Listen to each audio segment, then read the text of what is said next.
Shall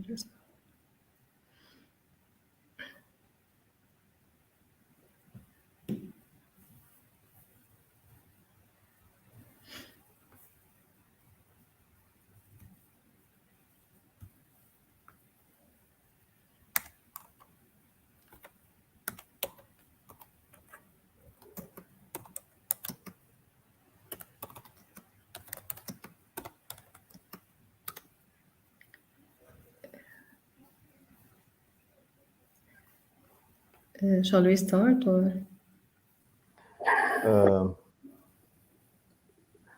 السلام عليكم ورحمة الله تعالى وبركاته. بسم الله الرحمن الرحيم. الحمد لله والصلاة والسلام على رسول الله سيدنا محمد وعلى آله وصحبه أجمعين. السلام عليكم ورحمة الله تعالى وبركاته. Welcome everyone, welcome ladies and gentlemen to the following session where we shifted from talking about the resilience to the education quality accreditation. I will invite Dr. Sarah Usman, an expert in the field of quality and accreditation. We are honored to have her presenting a very important topic indeed, which is titled Beyond Standards Evolving Practices in the Quality Assurance for Medical Education. Dr. Sarah Usman, the microphone and the floor is yours. Welcome. Thank you, Dr. Hisham. Thank you, everyone. Good evening, good afternoon, good morning, wherever you are. And thank you for having me.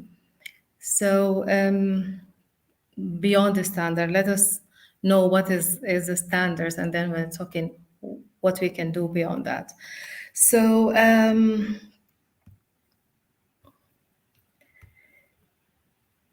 yes, so the current practice and the current standards is more or less like around 3 areas: accreditation, recognition, certification. Regardless what they call it, it is about the authorized or an entity that had the authority to give or provide other institutions a certificate or giving status of accreditation or acknowledgement.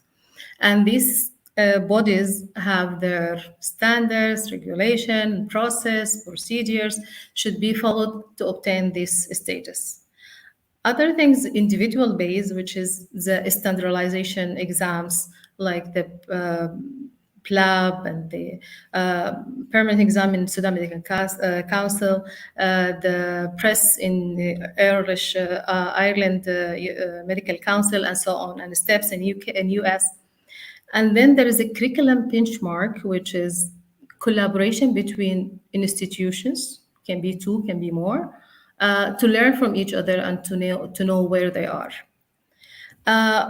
Also, all the standards are around the framework for IPOO, input, process, output, and outcome.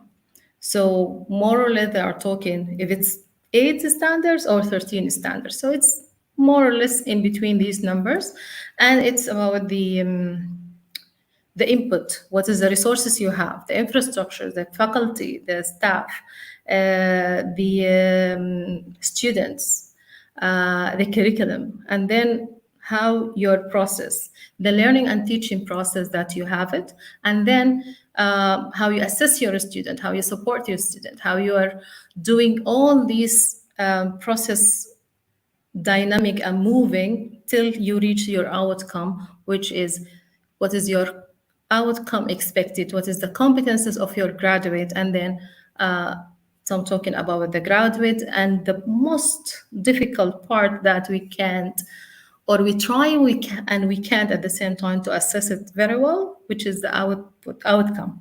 So we can have the output, but it's very difficult to get the outcome. So this is more or less the current standard practice, but this practice have a limitation, and the limitation mostly regarding the rigidity and lack of flexibility. So if you got or obtain accreditation for whatever institute, and if you would like to shift So assume that you got accreditation as a full-time face-to-face program. If you would like to be a hybrid or blended or a online program, you need to re-evaluate yourself or reassess yourself or apply for another cycle of the process to obtain that. If you not want to shift completely, but there is some circumstances around you, like what happened during COVID, if you would like to shift from the face-to-face to online, it will be also difficult to do that. So if it's permanent shifting or temporary, or it is, as we usually call it, substantive changes, regarding the credit hours, regarding the learning outputs, regarding the curriculum methodology or style or type, all these in this style of the accreditation and standards, it's a little bit rigid and lack of flexibility. On the other hand, it is also work as one size fit for all. If you review most of the accreditation standard across the globe, you will find it very similar with minor changes and minor differences. But when we come to country and you come from other country, they will apply their standard on you, regardless the context you are coming from. So the context here is very important, country-wise and regional-wise, but at the same time, the standard cannot see that. Last point, which is very important, I think we need also to look at this, the overemphasize on the quantitative measures, which lead us to like lagging in taking in consideration the soft skills, or as I like to say, the hard skills, the professionalism, the communication skills. Yes, we name it soft, but it's really hard and hard to learn it, hard to evaluate it, and very hard to measure it and put it in the standard that we are using now. So the need of evolution, it is very demanding now, and it's very important to address all the evolving needs in the medical education in this very dynamic world, and the very advancement in the medical education, in the computer sciences, in the AI, in the digitalization, in the people movement from place to place, the globalization, all these make more need to have a step forward than the fit for all and the rigid system. So if we took Sudan as example, the challenging during the last few years, how we can handle the conflict area. If it's long standing, like we're talking about since 2018 up to 2023, and then the acute event, which completely make almost half of the medical schools in Sudan struggling of existing. And also when we can see this happen during the COVID pandemic, it's affecting all the globes. And at the time that we highly need our health worker to be finishing their studies and being enrolled as a health professionals, we couldn't help them to get graduate and to help us. So this part of why we need to think beyond the standards. And in this presentation, I highlighted, or I will focus on three main areas. The interprofessional education. I think most of our universities in Sudan and even in the whole region, when universities have medical school, they have at least one or two other health professional education, nursing, pharmacist, dentist, medical laboratory, anesthesia, whatever it is, they have something. But we never let them learning together. We're never trying to build the core competence and domains they needed when they graduate. We not equip them with the value and ethics, with the role and responsibility, how they respect each other, how they will deal with each other, how they communicate with each other, how they build their team. We left them when they graduate, then they learn how to teach or to learn from their practice, which is I will not say too late, but obviously the practice saying that it's too late. Even now within the same profession, we're talking about with the doctors, within the same profession with a different specialty, even this is not happening. Even with the health system, if we're talking about with the people working in the Ministry of Health, people working in the health care, primary health care, the family physician, with the people working in the secondary or tertiary level, they're not speaking to each other. So we have a problem with the system thinking and system talking to each other. To start resolving this and to start helping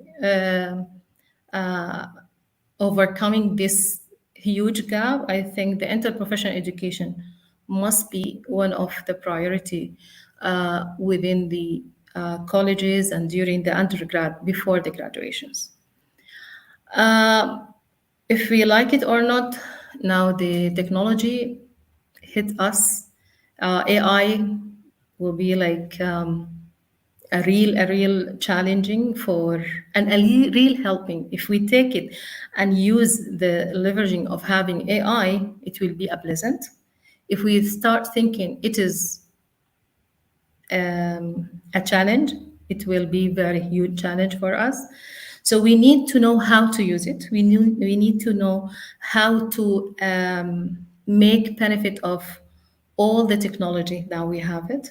The AI, the virtual reality, the digital platform. I think people start using this kind of meeting like now, the Zoom, the Team, the Meet, and so on before COVID, but after COVID, more frequent.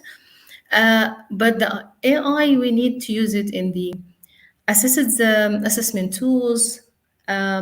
We need to have to help a student how to use it and to teach them how to use it and even how to refer and cite it. It should be, there is a guideline, there is process. What is the percentage that we would like to use it to allow them to use it in the research? A lot of things. It can be very helpful tool if we have the system in place and we know how to use it.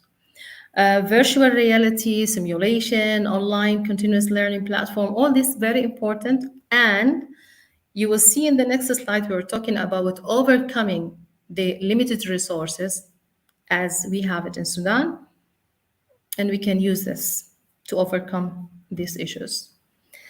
Overcoming resources constraint in quality assurance. There is the traditional way of thinking about prioritization, efficiency, the maximization of like how to reduce the process and how to minimize it. But part of the innovation, how we can collaborate, how we can have more maybe I didn't have the courage to write it in the presentation, but I think why we don't start thinking about integrated medical school together. We have more than 86 or 96 medical schools in Sudan now.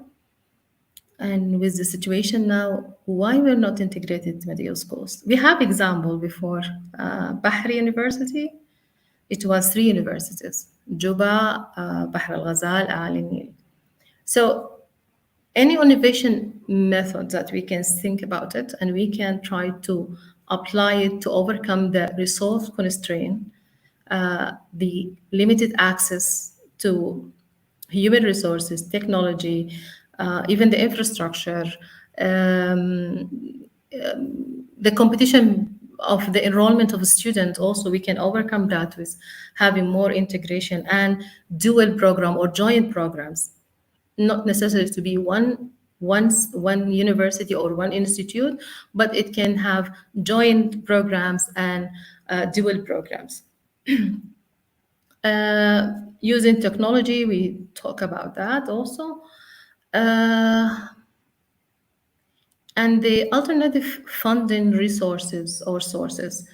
Uh, People can start thinking about research grant and other kind of grant, seeking external fund and grants and donation sponsorship to overcome the issue of the resources, to have some kind of pooling funding together for different institutions. Capacity building, how we can have training for our staff, how we can recruit our students, how we can use of the volunteers and entrants and make them having more role in the education and the process during in their universities and schools. So it can be a lot of things can be done to overcome this, and at the same time taking in consideration that globalization is an important part. So when we have the collaboration and using the volunteers, they may contribute to enhance and enrich the context. I think one of the good example, I remember it conducted by the student in the University of Khartoum College of Medicine. They had a tropical diseases course, and they have the exchange students from Europe countries come to take this course. And they have credit sharing, and it was very interesting for the students from the Europe to know about the tropical diseases. So this is something that we have it in Sudan, and we can get benefit of that. Usually, people start thinking that collaboration needs something. I need to have something to give the other. We have a lot of things we can share it, and we can have a good collaboration with other universities and make benefit of that. Uh, Global health integration. I think one of the things also it's part of the collaboration and part of the technology, the open and distant learning.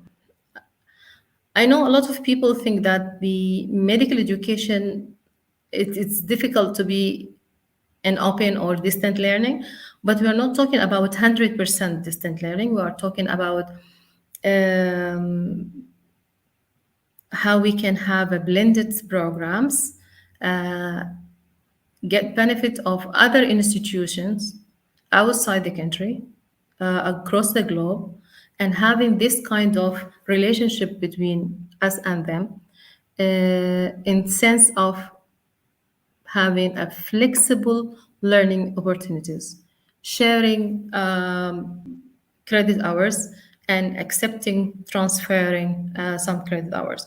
There is a study conducting in the 9 countries. They try to see evolution of quality assurance practice in enhancing the quality of open and distant education in developing nation.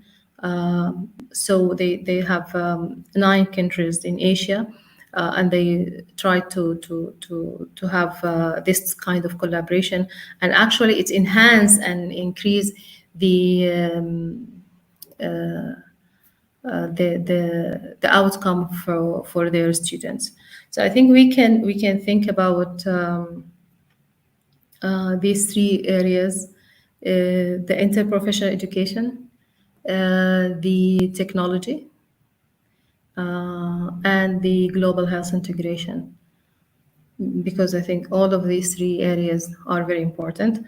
On the other hand, also, as I said before, the soft or the hard skills, we need to think about the professionalism, the communication skills, and the globalization not in the global health integration, the globalization, because our students, our graduates go across the whole countries, and they need to know how to cope and how to interact with the other societies. So that's it. Thank you for listening, and happy to have any question and discussion later after, I think, Dr. Khalid. Thank you. Thank you very much indeed, Dr. Sarah, for a very nice, insightful presentation. You touch upon the importance of quality and accreditation in health profession education in general. I think to build on what you mentioned, probably I'll leave some of the questions at the end of the session. But yes, I invite all the participants to post their questions in the Q&A part. And for the time being, without any further ado, I would like to call and invite Dr. Khalid Al Amin, who will talk about the student support as an approach of quality in health profession education. Dr. Sarah, can you stop sharing your slides in order Dr. Khalid can share his? Dr. Khalid Al-Amin has several contributions in the field of health profession education and particularly in the concept of student support.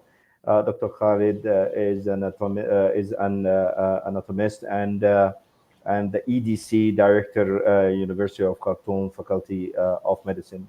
Dr. Khalid, the microphone and the floor is yours. Welcome. Thank you, Dr. Hisham. Thank you, Dr. Sarah, for this presentation. Welcome, everybody. Welcome again in another context. As Hisham mentioned, I will be talking about student support as an approach for health professions education quality. I like this topic about the student support very much. I'm Khalid Al Amin Awad, Assistant Professor of Anatomy. As Hisham mentioned, I'm the Director of the Education Development Center, Faculty of Medicine, University of Khartoum, Sudan. I'm married, father of 3 girls and 2 sons. In this session, we'll try to answer the question why we need student support system. We will also talk about pillars and dimensions of student support. We will try to explore some tips for effective student support system and see some views of students on the provided support. And definitely we'll talk about the WFME SMC standards for student support. Okay, but let us first start with the definition to define what is student support. Student support are services. Student support system are services or a cluster of facilities and activities that are provided to make the learning process easier and more interesting for the learner or learners. And it is considered the interface between student and institution. In this, we have universities with effective support. They will usually do quality education. But if you look on the other hand, universities with deficient support or no support for a student, they will only be distributing certificate. Okay, so we have to choose where to go. This is how student support is important, particularly in health professions.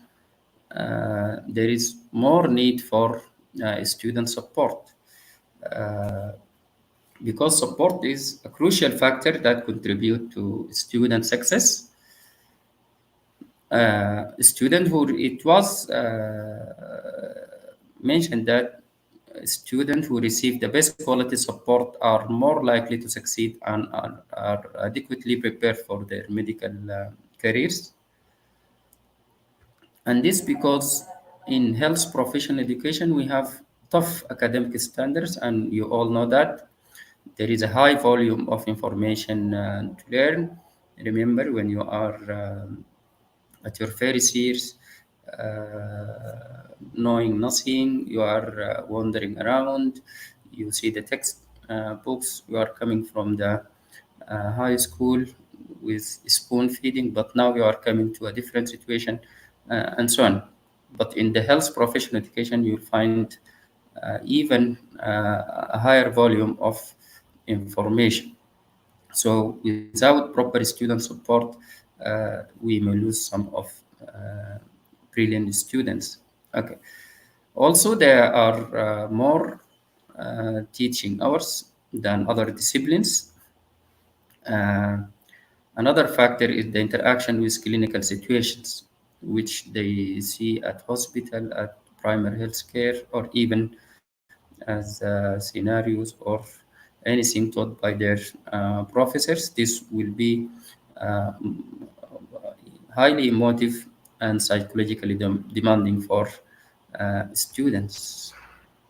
Nevertheless, they will also suffer from stressors which are facing other students.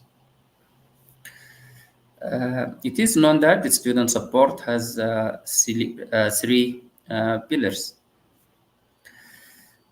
Student support was always linked to positive outcome.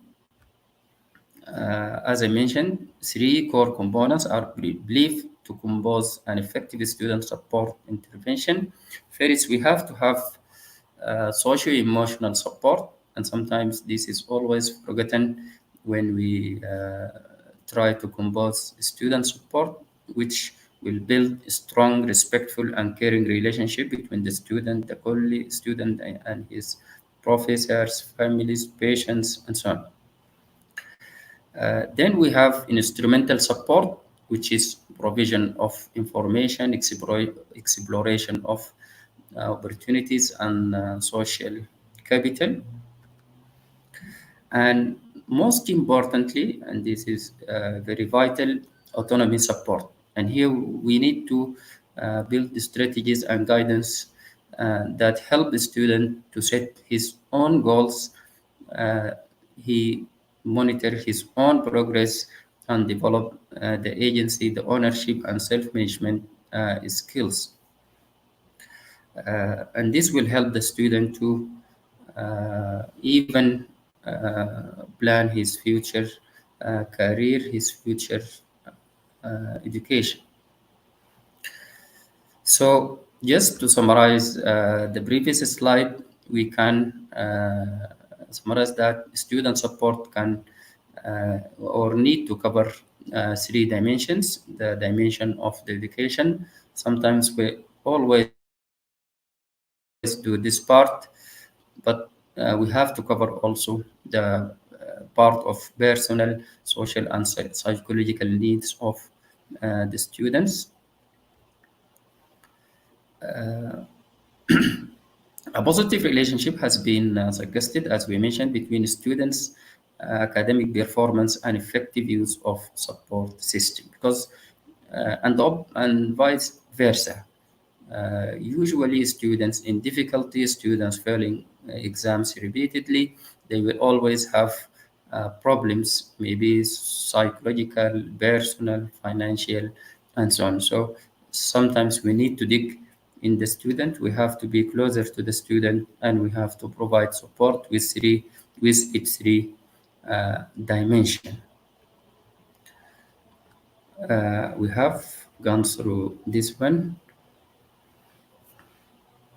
It is also mentioned that mentoring is a vital component of medical student professional development.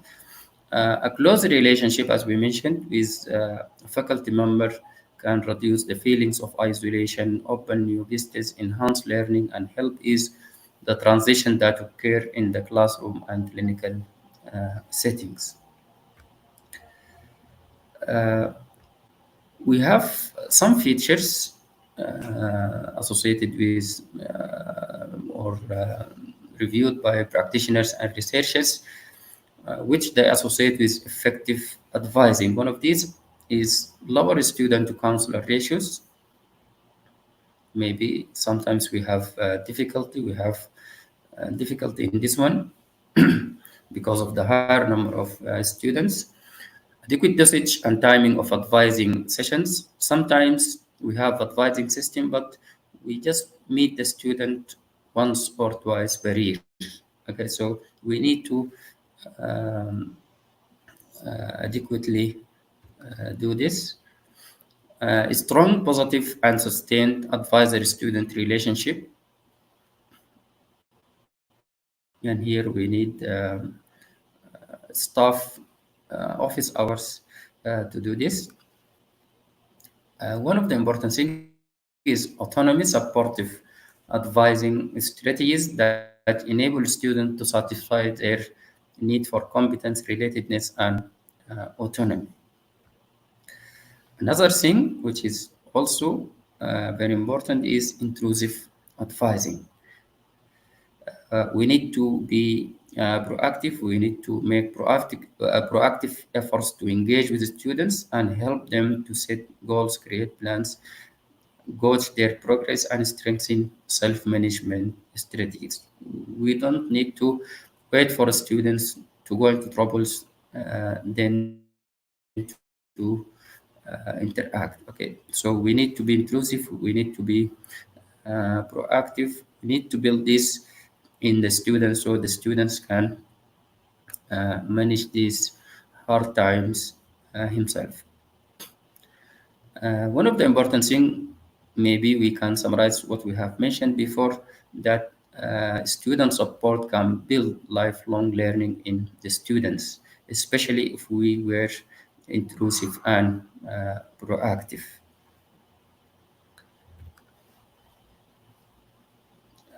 One of the important things which were emphasized by the WFME standards, and these were adopted by Sudan Medical Council,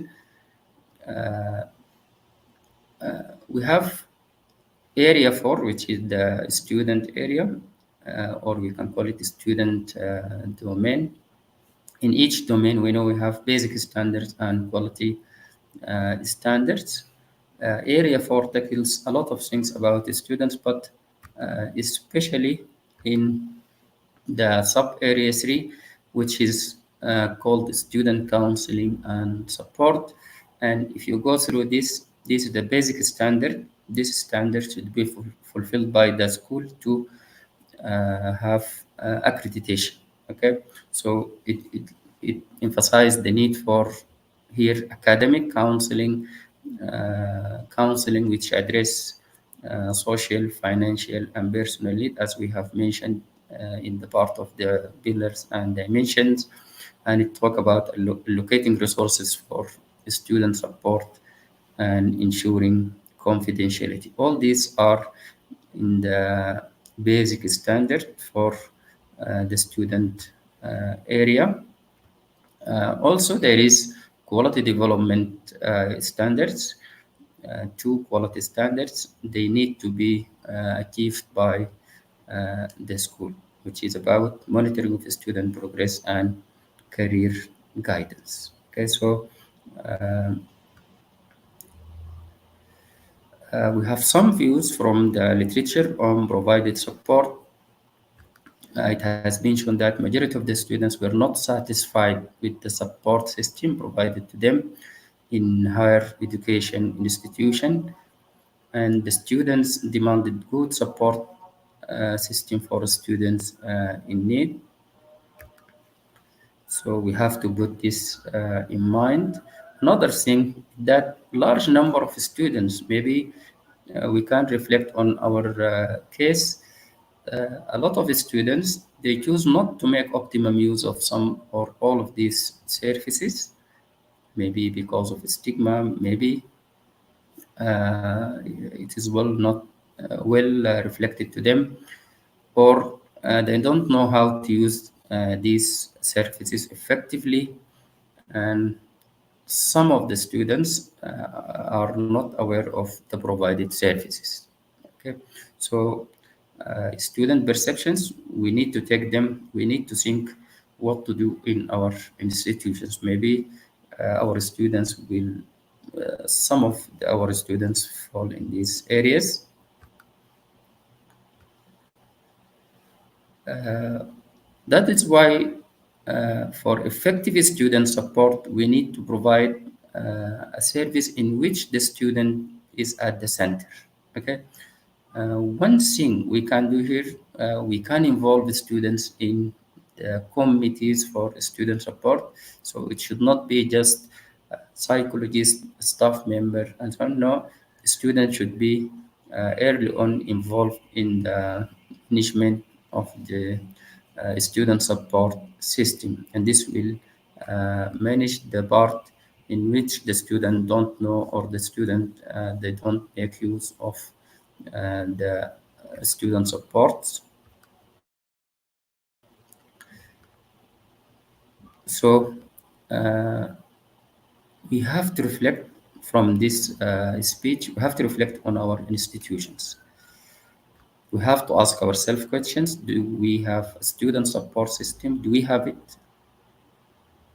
Is it a student support or academic support? Because uh, during the work of accreditation, as I mentioned in the WFMB SMC standards, whenever you go to a college or university and you ask them about student support, they will say yes. But when you go into the actual situation, you will see that it is academic support rather than a full picture of student support. So we need to ask ourselves this question, and we need to ask ourselves another question: is it working effectively? Is it organized?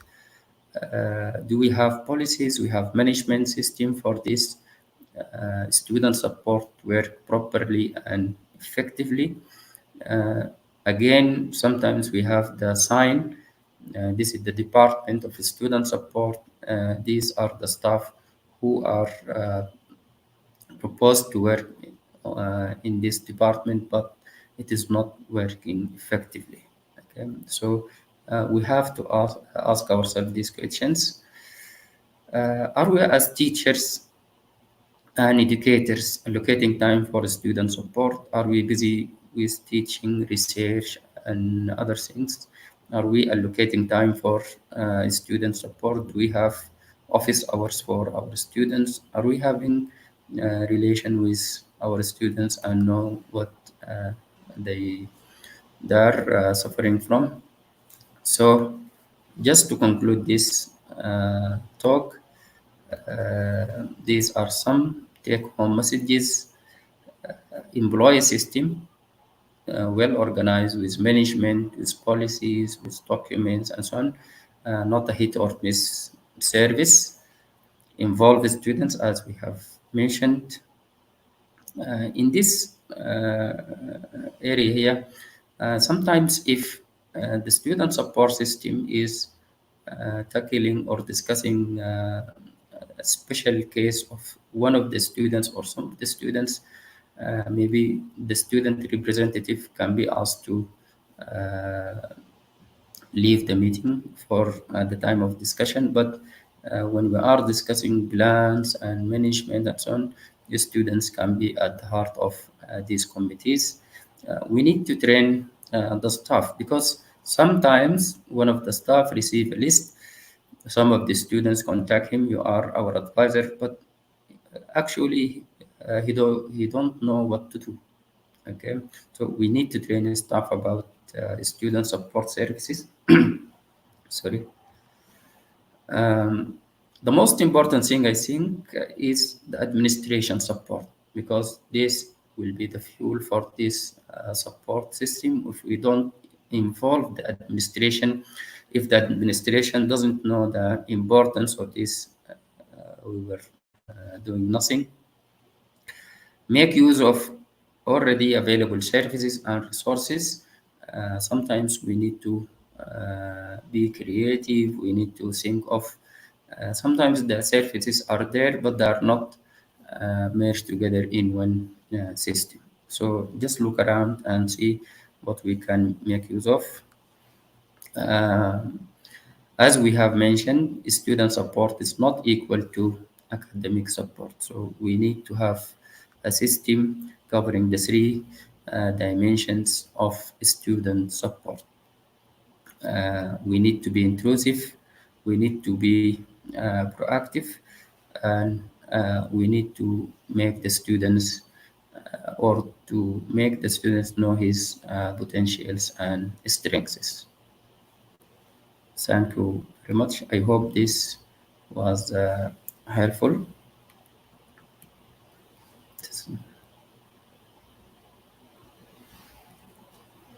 Thank you very much, Dr. Khalid Al Amin, for the very wonderful and insightful presentation. And yes, student support is not only about advisory. And yes, student support is one of the gates to accomplish and achieve quality education. I would like to call also Dr. Sarah to the stage to take a couple of questions from the audience. We'll start by Dr. Khalid. Dr. Khalid, there's a question from the audience. Dr. Sajida is saying that, and I'm quoting, do you think if all students were asked to attend the mentoring sessions, will this result in the reduction of stigma related to student support? A very important question for you, Dr. Khalid. Yeah, I think if we have training sessions for students, if you have orientation session for students about the services, and sometimes this can be done, for example, for junior students at their entry to college. This will be a priming for student get involved and removing the stigma of going to the support office. And the other thing is the staff themselves during their lectures, if they are aware of these services, and they also in their classes, because the students will be very close to teachers in classes. So I guess this can be also um, one thing. At that time, all students usually they have to go to uh, support services or to mentoring or advisory. Then the advisor, according to his training, will triage the students going well without problems, and so they can just attend the general sessions, and then the mentor can figure the students in need for more sessions, private sessions, and so on. I guess Sagda, يعني your question or your comment is one of the things which we can do to reduce stigma. Thank you very much. And I have a message here. Dr. Sarah, Professor Abdul Munam is saying hi. He's trying to join the stage. And I just posted me a message that please convey my salutations and highs to Dr. Sarah. Um, yeah, but I also would like to ask you a question. Myself, Dr. Sarah, you addressed a very important points in the concept of quality and accreditation. And my question is that in the context of the rapidly evolving medical technology and methodologies, how do you envision the role of quality assurance in adapting and incorporating these changes while ensuring the consistency and reliability of medical education standards? Thank you very much. First, thank you, Prof. Sahal, for greetings, and happy to see you now joining. And for answering your question, I think one of the most important approach that Sudan Medical Council was using, that we have a basic standard and we have a quality development standard. So the quality standard or quality for improvement standards, it can be like the next step for the basic. So for now, if the technology are difficult to obtain, are difficult to have it from all medical schools, and it's difficult to make it like a compulsory standards, and they have to do it. So it can be better to have it as a quality, and then if they can achieve part of it for this cycle, the accreditation cycle. So in the next cycle, they will achieve it. So if they achieve 50%, 25%, 30%, whatever the percentage, so they will start moving, and then next time they will do it. But I think it's highly time that all schools start thinking about how they use the virtual reality, how they can use the VPL instead of the PPL, how they can have AI as a part of assessing the assessment. This is like happening long time ago when ChatGPT started. This is the first thing I think.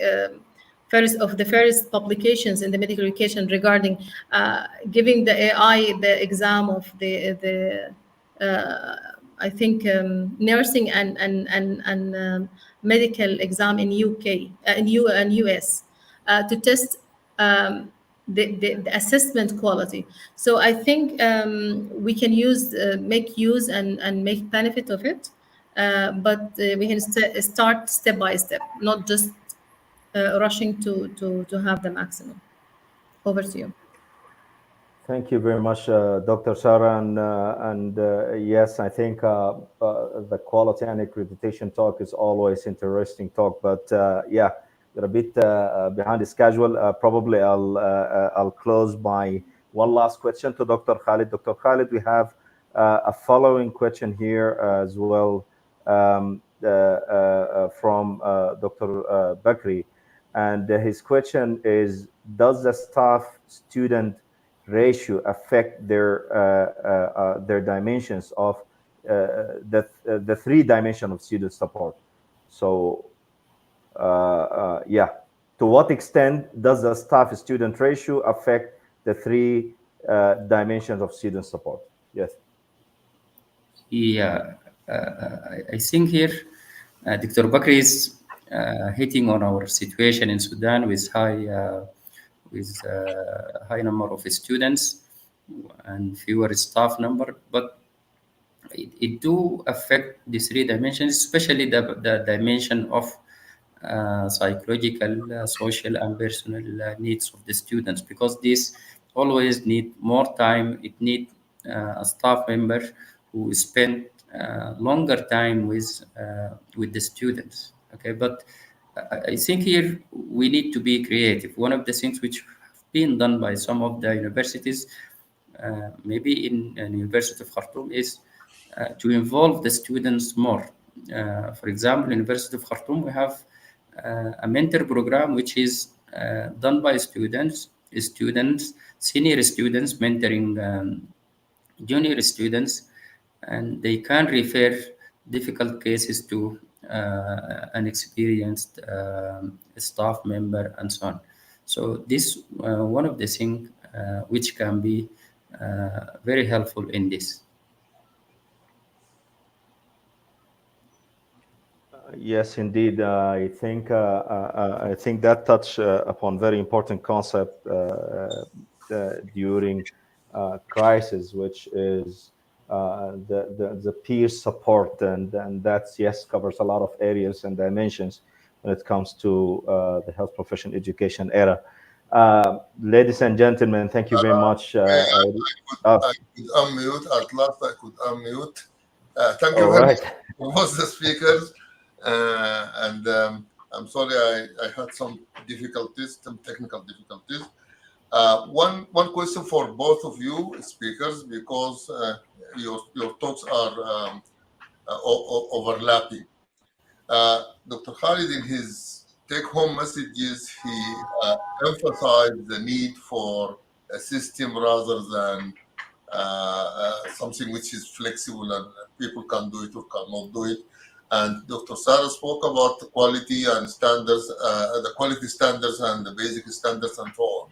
So these are now very clear to us. But as a medical education community, what would the recommendation be from the medical education community to spread this culture? I mean, you are talking regulatory, Dr. Sarah, regulatory aspect of it. And the recommendation of Dr. Khalid is related to the research conducted and everything that most of the institutions and the faculty are doing just partial things related to student support. How can we push towards spreading this culture? How do we make it something normal? How do we help institutions and faculty to take this issue ahead?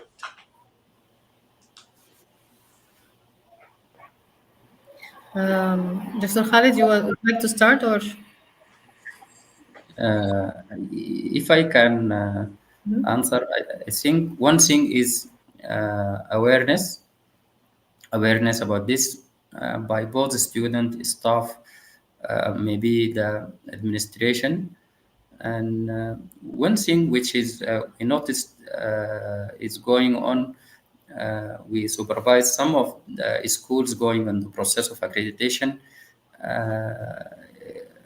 It is like now a benchmark.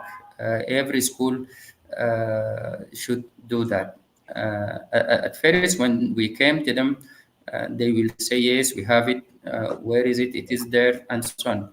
But when you go deep and you tell them that this is a basic standard, should be satisfied, there will be assessors and so on, and meeting with the students, meeting. They get the message, and even some of the staff they get aware of this student support. I agree with Dr. Khalid. It's about the awareness, and I think Professor, like a long time ago, Sudan Medical Council is starting having like session after session training and involve all the professors and faculty across the country, even in developing the standards. But I think it's highly time to practice, and people start showing some decisions that I don't know what to say. It's some strong decisions, like some colleges maybe not accredited or accredited with the conditions, maybe have they should reapply again. So people should practice the process itself and learn from that, and they need to understand the whole process is for improvement. It's not for punishment. It's not for like accusing anyone. It's just for improvement. But you have to have this standard, and if you don't have the minimum standard, you shouldn't proceed and you shouldn't continue because this is affecting our people life and our the graduate future. We will be hurting the student themselves rather than helping them in getting a good career for the future, for their future. Thank you. Okay, thank you. But I need to comment from, I was in Saudi Arabia, as you know, and now I am the United Arab Emirates. In Sudan, you use basic standards and quality standards. They are the same here also, quality standards and basic standards. But the report talks about, in UAE, they talk about violations. You know now, Dr. Sarah, violations. You are incompliant with this standard. So when you say it's a violation, you have to do something about it. But there are some recommendations. In Saudi Arabia, also 2 levels. When they say it's a recommendation, you have to do it. If it says it's a suggestion, then it is for your own benefit. I think we can use these suggestions, the Saudi term, or recommendations, the UAE term, to draw the attention of the institution that this is an important issue. This is one way of actually moving things up. The second thing, you said we do a lot of training on how to do this, how to do that. But when you do it, student support is part of the training. If we don't focus on student support as an issue that needs to be addressed, then they might not take. They will. It's not just part of the overall training. We might need to have training sessions, particularly focusing on student support, and this might move things a little bit further rather than having it as part of the training. You need to have a campaign, so to speak, related to this issue to move it some, because I know I am following it for quite some time, and the issue with student support in Sudan is moving very slow. I think we have two issues. The patient center and student center is not working in Sudan that much, but I think we need to work more about these two, and I agree with you. But other examples, for example, China. When I went to China with the WFME to recognize the council, they don't have something called not accredited at all. At all, they keep helping the school time after time after time after time till they get accredited. So for me, at that time, I was like very surprising why they're doing this. But when I see how the result will come and the school appreciate the helping of the council, I think that yes, we need to be harsh at some point, but we need to be also very supportive to the schools and helping them and pushing them to be on the track. But at the same time, we need to have a tough decision of some schools should be not accredited and some school will be conditional accredited. Hopefully, we can continue the accreditation process soon. Hopefully.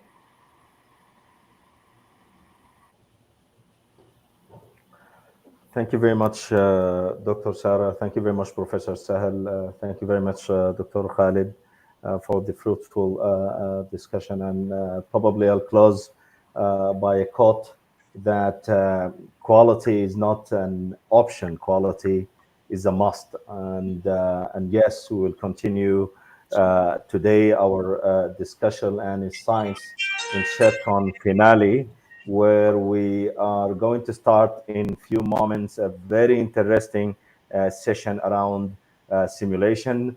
Our gratitude once again to our esteemed speaker, Dr. Khalid, Dr. Sarah, and our respectful participants. And yes, I invite you to join the following session and see you in a moment. Thank you very much. Thank you.